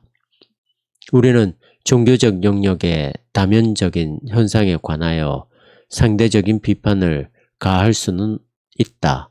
그러나 언제나 또다시 그만큼의 상대적인 존중의 자세로 그 앞에서 침묵을 지키지 않을 수 없다. 종교는 예컨대 종교의 우연적 형태나 특성만 붙잡고 늘어지는 비판에 대해서는 언제라도 응수할 능력을 갖추고 있다. 사실 종교야말로 인간의 모든 가능성 중에서 가장 심오하고 가장 순수하고 가장 생명의 에너지로 넘치고 가장 변화의 능력이 뛰어난 것이기 때문이다.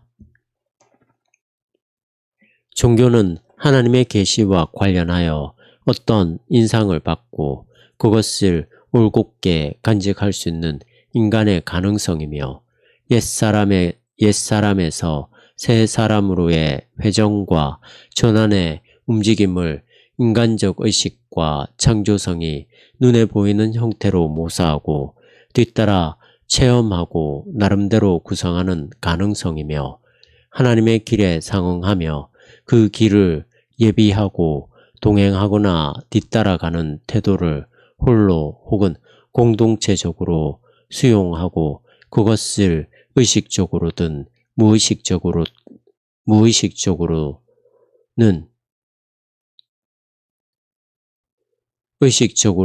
무의식적으로든 표현할 수 있는 가능성이다. 그런 인간적인 가능성으로서 율법이 그 사이로 들어온 것이다. 율법은 양면적인 의미를 가진 실체다.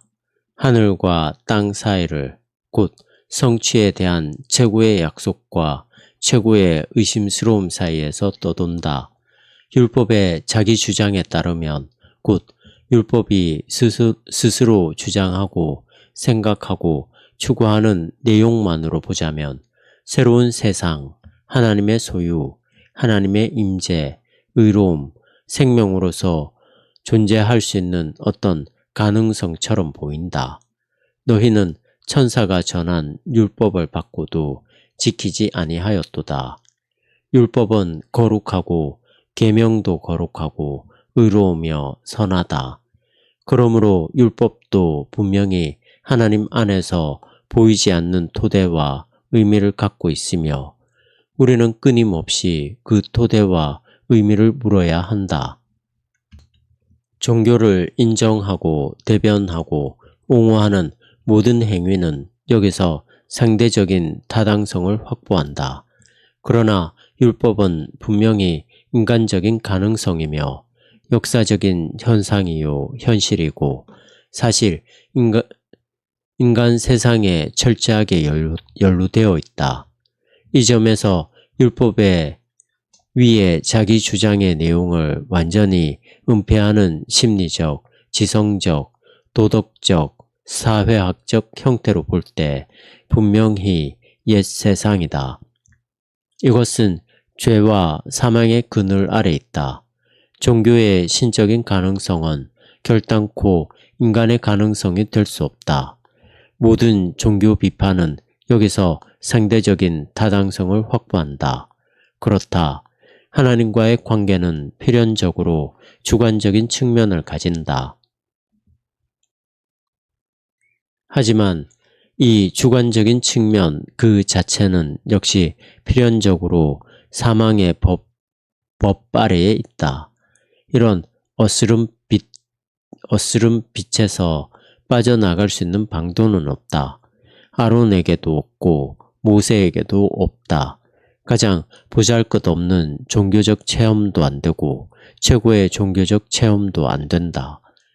여자에게서 나게 하시고 율법 아래에 나게 하신 역사적 예수도 그렇고 바울의 사도직이 가지고 있는 역설도 그렇고 우리가 하나님과 더불어 평화를 누리노라도 그렇고 이 모든 것이 인간적 가능성의 새로운 변주라고 생각하는 오해 앞에서는 속수무책이다.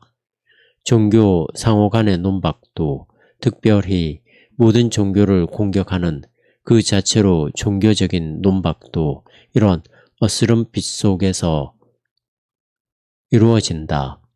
우리는 이러이러한 곳에서는 그런 의미로 말한 것이 아니라는 식의 단언 가운데서 과연 어떤 것이 바로 우리의 종교를 바로 이런 혹은 저런 종교의 역사적 현상을 그리고 이것이야말로 가장 비범한 종교적, 비종교적 문외한의 가장 정교한 의심일 것이다.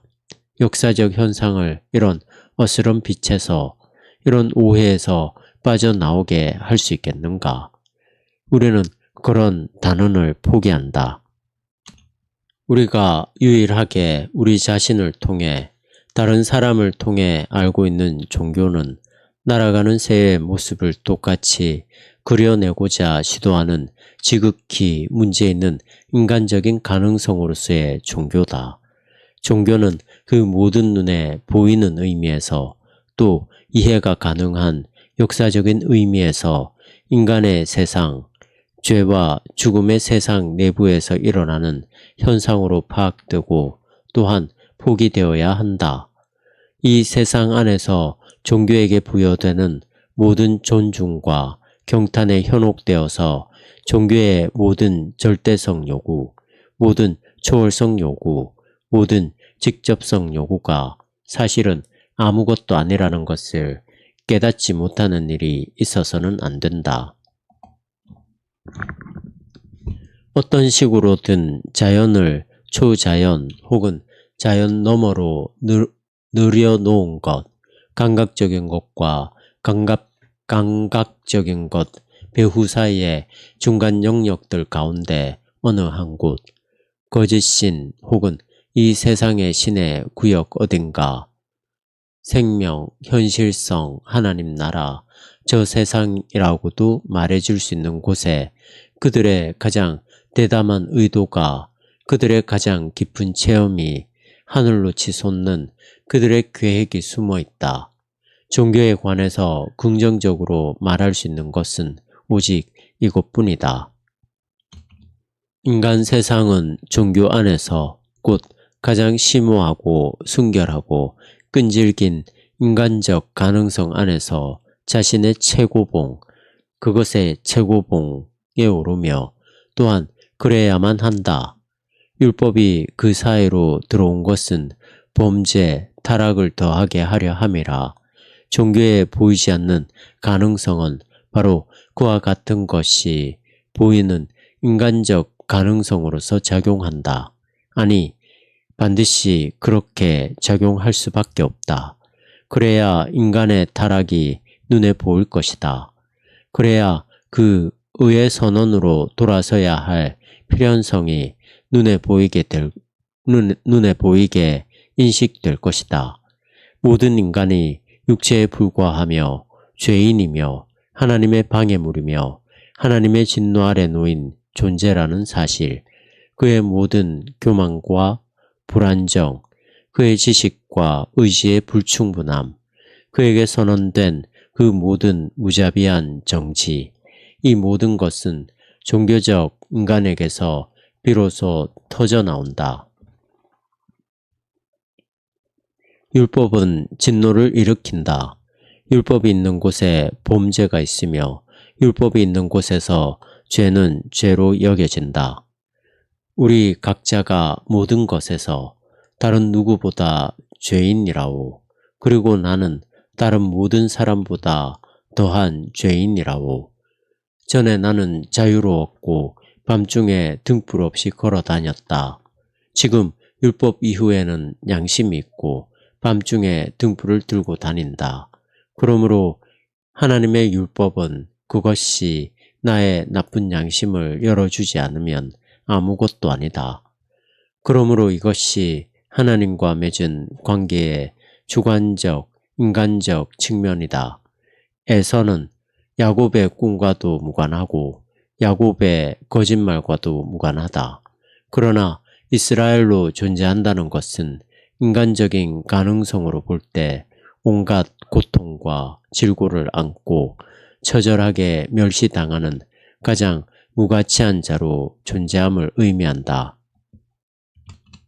그리스도로 존재한다는 것은 인간적인 가능성으로 볼 때 흉악범의 하나로 죽는 것을 의미하며 빌라도나 가야바라면 실수로라도 입 밖에 내지 않았을 물음, 나의 하나님, 나의 하나님, 어찌하여 나를 버리십니까? 라는 결정적인 그 물음을 던지며 죽는 것을 의미한다. 어떤 의미에서든 예언자와 제사장, 신학자와 철학자, 믿는 자, 사랑하는 자, 소망하는 자로서 존재한다는 것은 인간적인 가능성으로 볼 때 하나님의 불가능성 때문에 실패하는 것을 의미한다. 그것은 아무리 주님의 일이요 하나님의 직무라고는 하지만 헛되이 수고하는 것, 쓸데없이 자신의 힘을 써버리는 것을 의미한다. 그것은 모든 이의 질병이 터져 나오는 곪은 종기나 종양으로 존재함을 의미한다. 이 점에서 어떤 다른 것을 기대하는 사람은 율법이 무엇인지, 종교가 무엇인지, 선택받고 소명받음이 무엇인지 모르는 사람이다. 그런 사람은 이런 일에서 손을 떼는 것이 마땅하다. 하나님 앞에서 기도하고 설교하고 내맡기고 헌신하고 느끼고 체험하는 곳, 바로 거기서 타락이 넘친다. 바로 거기서 아담으로부터 모세에 이르기까지 아마도 계속해서 눈에 보이지 않는 상태로 남을 것 같았던 눈에 보이지 않는 그것이 눈에 보이게 되니 곧 그분 앞에서는 어떤 육체도 의롭지 않다는 그것이다. 바로 거기서 하나님과 마주한 인간의 위기, 죽음에 이르는 병이 터져 나올 수 있으며 또 반드시 그래야만 한다. 죄가 더한 곳에 은혜가 더욱 넘쳐 흘렀나니 그러므로 이제 필요한 일은 주어진 것 가운데 최종적인 것까지도 지향됨이며 종교적 인간의 가능성까지도 붕괴되는 것, 아니 바로 그것이 붕괴됨이다. 그래야 하나님의 아니요는 하나님의 예로 전환되고 그래야 은혜는 은혜일 수 있다. 그러나 이 지향과 붕괴가 일어날 때 또한 그 밖에 모든 편견이 해체된 후에 아담으로부터 그리스도를 향해 나아가는 저 회전, 전환, 움직임을 어떤 긍정적인 혹은 부정적인 방법의 대상으로 만들려는 최종적인 시도가 무의미하다는 사실이 인식될 때 하나님의 종이 자기 자신을 내어줌으로써 희생할 때 그 뒤집힘이 완수된다.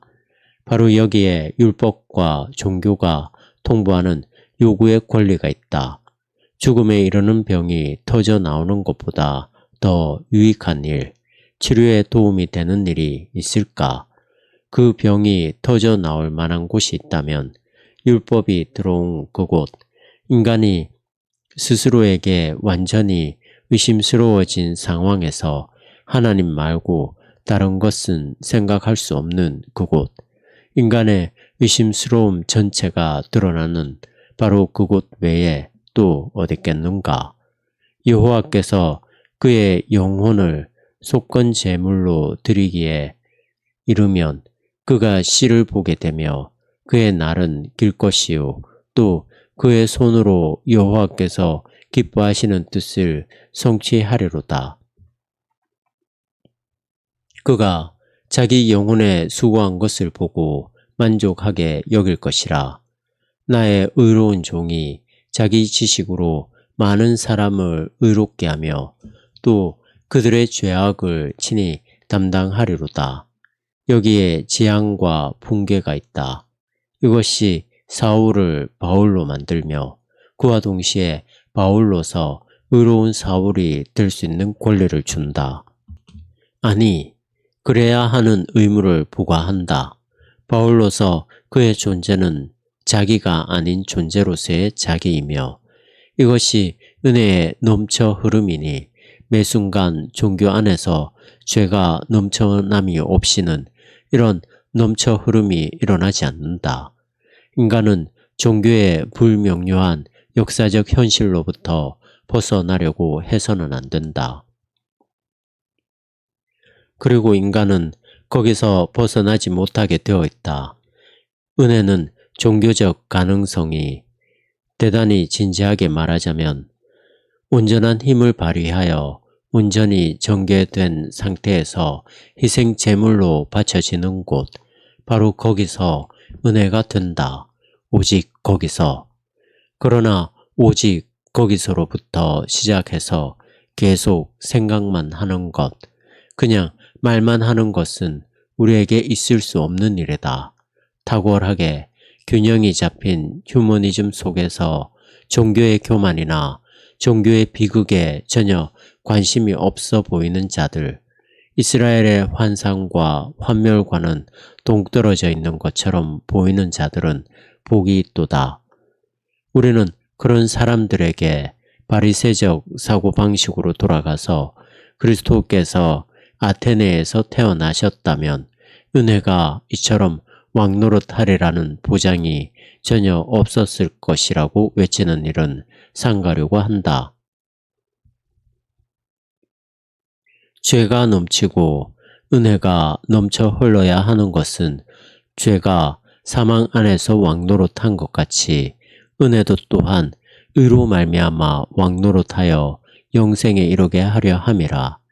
하나님의 나라, 하나님의 통치 및 권세의 영역은 새 세상이며 우리는 새 사람으로서 바로 그 세상의 문지방에 서 있다. 이곳은 원하시고 선택하신 분, 이곳을 만드시고 구원하시는 분은 바로 그분, 오직 하나님 한 분이다. 만일 우리가 같은 것과 나란히 그 옆에 세우면서 인간의 최고의 가능성인 종교적 가능성마저도 죄가 사망 안에서 왕노릇함이라는 공통분모 위에 두고 그런 다음 그와 같은 모든 것을 철저하게 다른 것, 곧 의로 말미암아 왕노릇하여 우리 주 예수 그리스도로 말미암아 영생에 이르게 하는 은총과 대치시킨다면 그때 중요한 것은 아담에서 그리스도로 건너가는 움직임의 진정성이다. 은혜의 경우 은혜를 받은 사람이 심판받은 사람이 아니라면 은혜가 아니다. 의의 경우 죄인이 의롭다 여겨지는 의가 아니라면 그것은 의가 아니다. 생명의 경우 죽음으로부터 나온 생명이 아니라면 그것은 생명이 아니다. 하나님의 경우 그분의 시작이 인간의 마지막이 아니라면 그는 하나님이 아니다. 옛 세상은 너무나 완벽한, 너무나 빈틈없이 그 자체로 완결된 원이며 우리는 결코 거기서 빠져나올 수 없다. 그러나 바로 그 사실로부터 우리는 예수께서 죽은 자 가운데서 살아나신 그 부활의 빛 속에서 다가오는 날의 의미와 능력을 인식한다. 그 날은 새 사람의 날, 새 세상의 날이다.